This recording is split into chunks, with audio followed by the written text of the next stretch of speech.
secrecy and state secrets privilege, or just plain going and indict a whistleblower. And they have a name for that. It's called tyranny. Please continue. It is. And you know, when we come, whether we the government insiders who have come out and they say we blew the whistle, we basically told the people what we saw being done to our national security, to our welfare, national welfare by our own government. That if you come out and say it, you say it in your show every day. I say it, right? They call us the radicals, the nutcases. These are the marginal people. There are 9/11 crooks. Oh, the other one is a conspiracy theorist. They have now put millions of Americans in this bucket with the help of the mainstream media. And I always add, Alex, with the help of the alternative, quasi-alternative media. A lot of people think, oh yeah, well, I'm not reading Washington Post or New York Times. I am reading so-and-so. Go look who's funding so-and-so. It's actually on their website. If it says Rockefeller and Soros and Carnegie, are you reading alternative views and news? Are you under that illusion? So when I say with the media, they because more and more people are waking up and the number is increasing, the number that our government and our media designate as nutcases, conspiracy theorists. That's what we are, millions of us. You know, it's like the story of this king and this poisoned well. And those who refuse to drink the poisoned water and then go crazy were being pointed out to and say, you know, people, majority, 95, look at these crazy people. Well, we haven't been drinking the government poisoned water. And because of that, we are being persecuted. We are being marginalized. And this is what this book is about. A lot of, unfortunately, whistleblowers, and this is also by design by many of these nonprofit organizations, industrial complex, because they have become an industry.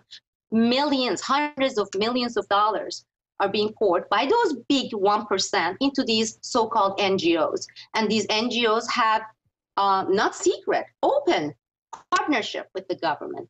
They want whistleblowers to whine and to come out and say, I'm a victim. Look at me. Look what they've done to me. They ruined my life. Did they ruin my life? Yes. Did they fire me? Yes. But what I did with this book was to show people what government tried to do to the American people, what it has been doing to the American people, taking away their right to know. Because as long as people are uninformed, they can go on. They have been expanding.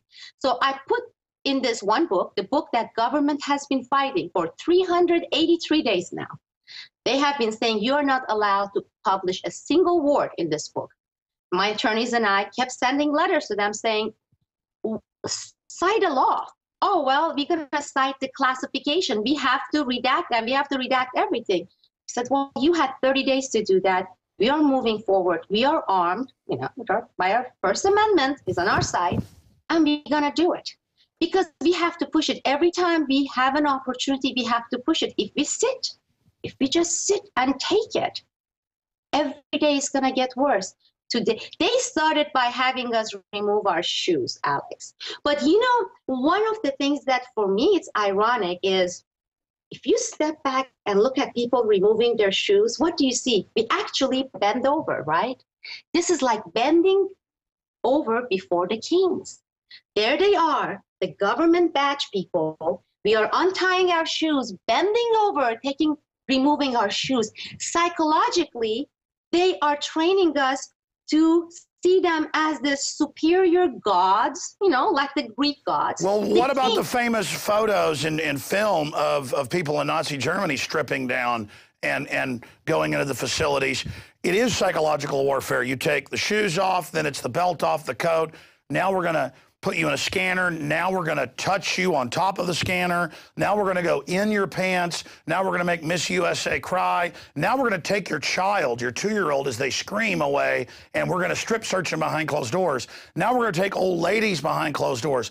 we're going to exercise power over you. It's totally clear the terrorists attacked us because they hate our freedom. The terrorists are the people that hijacked our government. But for people that don't know who you are or have just seen the headlines in the news, recap the fact that there you were as a language specialist for the FBI at the highest levels of national security, looking at all these NSA intercepts. You had these degrees. You believed in the system, you said yesterday on the radio. You go to work and then walk people through the process of telling Congress what happened. And for those that don't know, when you've worked in the national security system, which is actually the national tyranny system, secure the criminal takeover, but you don't know it. When you work in there, now you've signed all these agreements. So you're one of the few whistleblowers to go public at this level. And they are threatening you right now. That's very important. Because they want to set some sort of a precedence. They did it with my case, Alex, with state secrets privilege.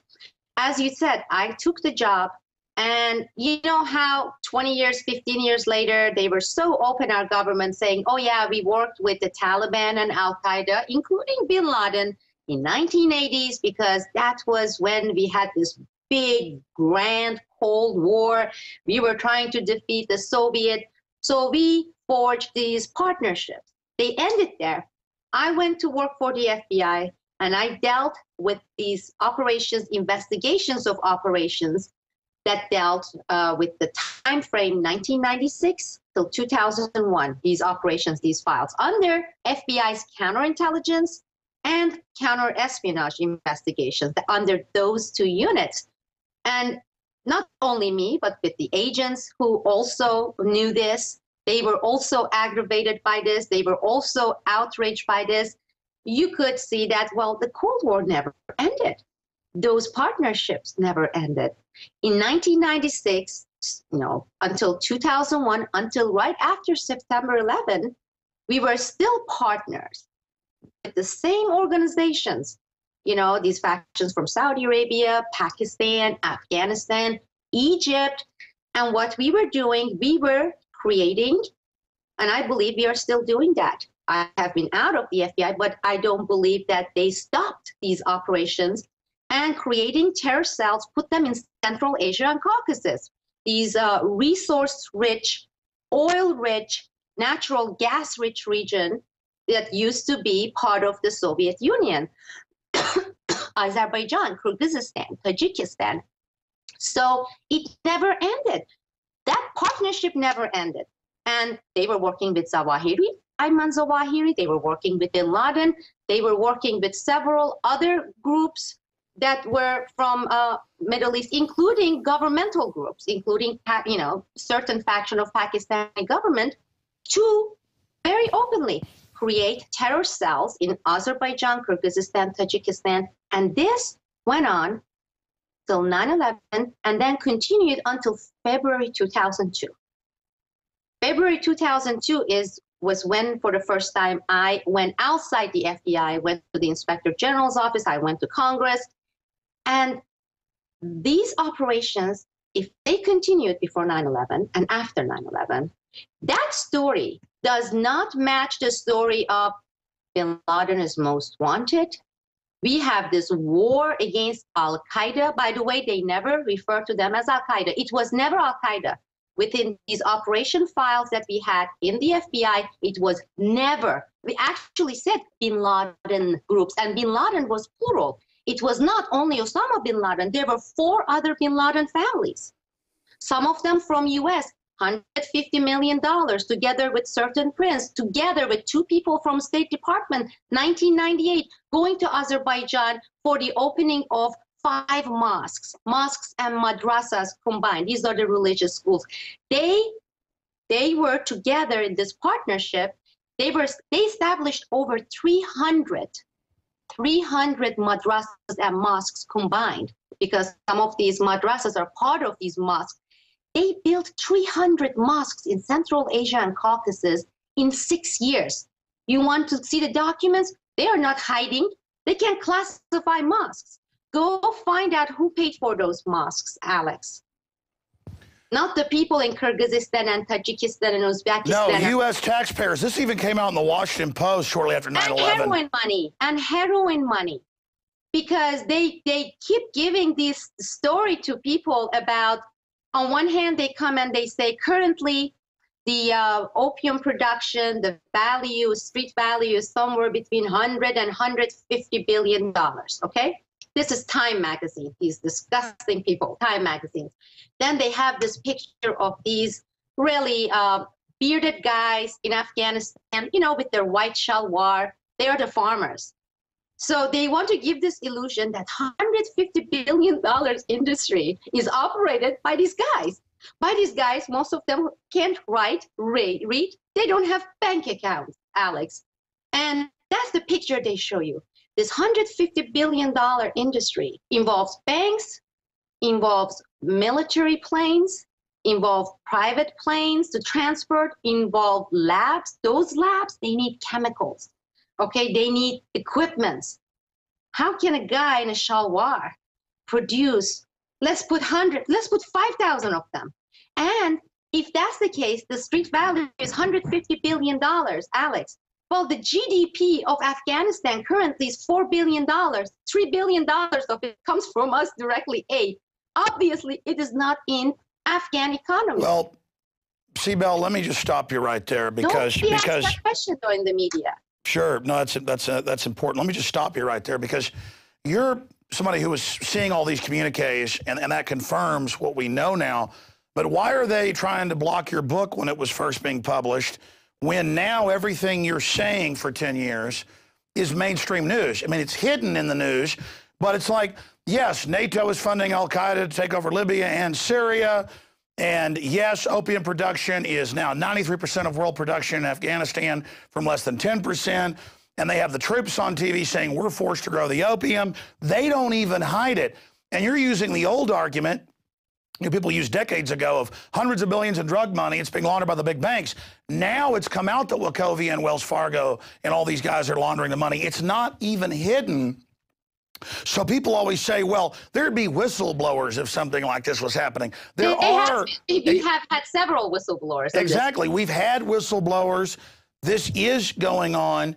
It's clear what's happening, but specifically getting into the communiques, you know, right up, because you were on my show a few years ago and you said, when you first started, you know, breaking your gag order, you said the West was commanding al-Qaeda, including senior people, right up until 9/11. So, I mean, I want you to go into that, and you talked about money, guns, drugs, things like that, the types of things you saw going on. You said that, and before I get into that, Alex, you say, well, everybody knows, so what's the big deal? 98% of people don't. Alex, you may be fortunate to be surrounded by people who are informed. They are the ones who go to real alternatives. Okay, so let's say you have 1 or 2 or 3 million listeners, people who go and read. That's it. And take a look at that percentage. I mean, those people who are tuning into Larry King, the ones at the airport, they're rushing through and buying Newsweek and Time magazines. My neighbors' friends, my daughter's friend's mother, they don't know. In fact, you won't believe this. Nobody knows in my neighborhood that who's Sibel Edmonds. They've never heard of it. Yeah, it wasn't CBS 60 Minutes. Somebody may recall there was some FBI whistleblower, but you're talking about these issues, and thanks to the quasi-alternative media and the mainstream media, you're looking at a very small percentage who read, let's say, Peter Dale Scott, and they listen to your shows, and they are, you know, they're exposed to what we're exposing. Thankfully, the number is going up. You know, this is why I started my site as well. But with this book, the government knows this is not a mainstream book. This book, nobody can see it in bookstores. You know why? Because the top tier publishers, they said, oh, we believe it will sell very good, but we're not going to touch this. At this point, this case is still in some ways hot. We don't want to be in the wrong side of the FBI. Another publisher said, you know, American people, they like to read